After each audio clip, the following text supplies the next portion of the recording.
What's up, guys? Thanks for clicking on this video. Like I said, I'm gonna be talking about 3 particular topics in this channel, and today I'm gonna take some time to speak about a little bit of philosophy. But I want to be honest with you guys, I have not gone to philosophy school. Okay, this is more of a philosophy autodidact. Autodidact philosophy. Let's put it that way. Autodidact philosophy. Here's why. Most of what I've learned in philosophy and stuff like that, well, no, not most of, but actually I gotta be honest, what I've learned from philosophy and what I've gathered up and what I have come to think about the different stuff in philosophy, which is not all of it. Okay, I'm not saying I know it all in philosophy. I don't think anyone does, but I'm a student of philosophy. I'm a student of philosophy, but I've learned certain things, and if anything, I want to be part of the conversation of philosophy. I want to be able to speak about certain things, certain ideologies, certain beliefs, certain thoughts that maybe from certain philosophers back in the time, they had that they've left and stuff, whether in the form of books or other articles or poems and stuff like that. So it's an interesting conversation to have, and interesting for different reasons. Like, some people say it's a mental jack off. Like that some people relate it to that, because some conversations end up not going so much somewhere practical, or sometimes not even. Sometimes the conversation starts somewhere and they have a plan in mind as to where they're trying to go, which is towards the truth of the subject that they're trying to discuss. But then how many conversations have been left with, well, I guess I don't know what I make out of this anymore, because they go so far in this, they end up not really concluding what that particular, and that's why we still have questions like what is good, what is evil, all these other types of questions that we still have, because we don't have good answers yet. And it's awesome to be a part of that conversation. But some parts of philosophy can be very practical, like what I'm going to talk to you guys about today. And I'm going to talk to you guys about Jean-Paul Sartre, an existentialist philosopher, existentialist atheist philosopher who he had some pretty interesting things to say. There's one thing in particular that he said that since the first time I read it, and I deeper analyzed what it meant and how useful it is really too. And how real, I can't really deny that, and I love it because how real it is in that sense, right? But that's the idea that you're condemned to this life, and at the same time, while you're condemned to this life, you are at fault for whatever you do, you choose, but you didn't even choose to be here. But from here on out, you do choose. And that's why the part of condemned comes, because you are just thrown here. You just come into this world. You just appear. You just, your parents do their thing, they go to the movies and they end up doing their little spark and stuff. And then next thing you know, little Billy Bob over here comes up, and that's you. And hey, did anyone ask you, do you want to be here? No, of course not. It's not how it works, right? But yet you are here. And that makes it so that now everything you do, there's a consequence. For everything you do, there's a consequence. No matter what decision you make, there will be something that comes after. Even if you choose to step with your left foot, after you stepped with your left foot, you're responsible for choosing to step with your left foot after your left foot. And if you fall, who's responsible for you falling? You, right? Because you did it. If you put your shoes on and you forgot your socks, and now you have shoes shoes on without socks on. Who's responsible? You, right? You're the one responsible for that. If you grab a cup, if you grab a plate and it falls, even if it's by accident, even if you didn't mean to do it, but you grabbed that cup and it fell. The fact that you chose to grab that cup and then it fell, it makes it your responsibility. At the end of the day, you don't escape this, no matter what. And if you say, you know what, well, I will choose not to grab that cup. Well, guess what? The fact that you didn't grab that cup and that cup is still sitting on the shelf or whatnot, that it is the fact that you chose not to grab that cup, that cup is still on that shelf. Not that it didn't break. That's different. It's not what I'm saying. But had you grabbed that cup, it would no longer be on the shelf. And who is responsible for that cup not being on the shelf? It's you. But no matter what, you're responsible for whatever you do.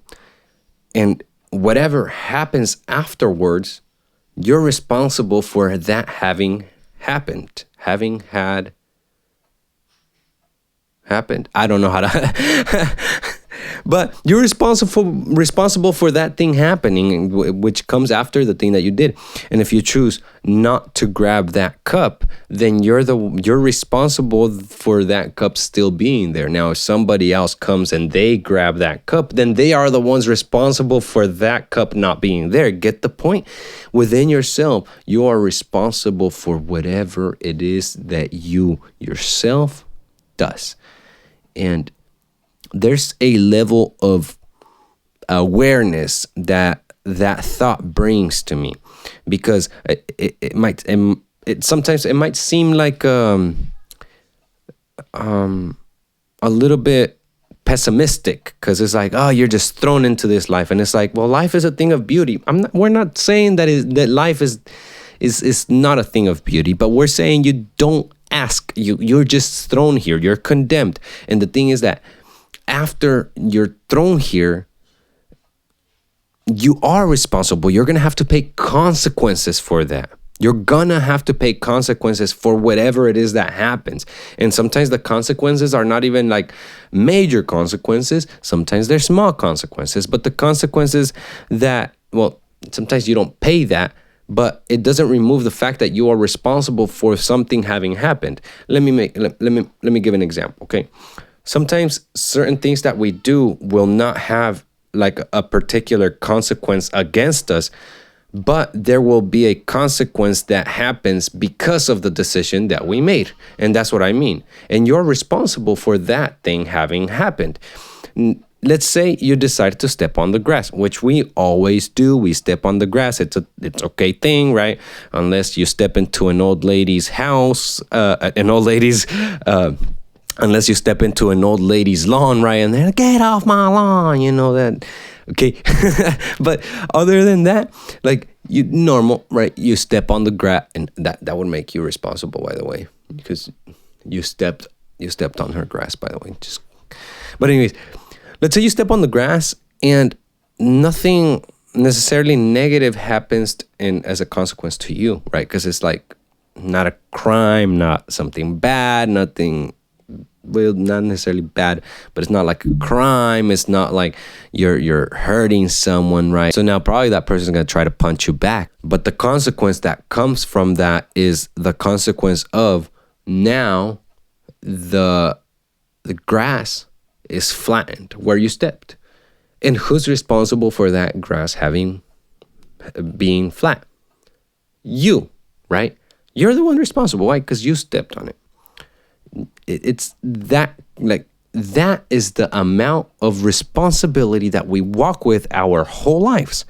And that's why I say that this thought, this way of thinking really brings about this awareness to me, that it's like every decision I make does something. Sometimes at big scales, sometimes small scales. But it always does something. And I think it's always, or I think it's worth the time to try to figure out what our decisions do, what will come after I make this decision. Because whatever comes after this, I'm responsible for it. Do I want to continue down this path? Do I want to continue down that path? And if I choose not to choose a path or not to choose to do something, then I'm the one choosing still. I will be responsible. I will be held responsible for like, it will be my responsibility for whatever I choose to do, whatever I choose to do. And I have to take responsibility and say, yeah, I did choose that, right? But the more you think about the decisions that you're making as you go, the less you have to look back and say, fuck, why did I decide that? Why did I do that? Why did I choose this? Why did I? No. You know what? I did this to myself. I'm here because of me. I could choose otherwise. Well, that's it for this video, guys. I hope you guys enjoyed it. I hope you guys found some interest in it, something interesting about it. I hope you guys like this type of content. I'm gonna continue making this kind of content. So yeah, and like I said earlier in the video, this is autodidact philosophy. Okay, don't take me as like a teacher. Don't take me as like no, I'm a student of philosophy. I'm still learning philosophy. And if anything, if you have thoughts about what I say, you can leave it on the comments. Or in fact, I'm actually open to chatting with some of you guys in like video chat and actually talk about some of the topics or subjects that we might talk about here in this video, or in this channel. So yeah, just one thing to note, you guys can also follow me on Instagram as brian.seagate, same thing as on YouTube here. Yeah, I'll see you guys on the next one. Take care and continue learning. Philosophy can be an autodidact thing. So if you're able to, get a little bit in, I think it's going to pay you a lot of good dues in the future. I'll tell you this, I don't regret it. See you guys. Take care. Bye.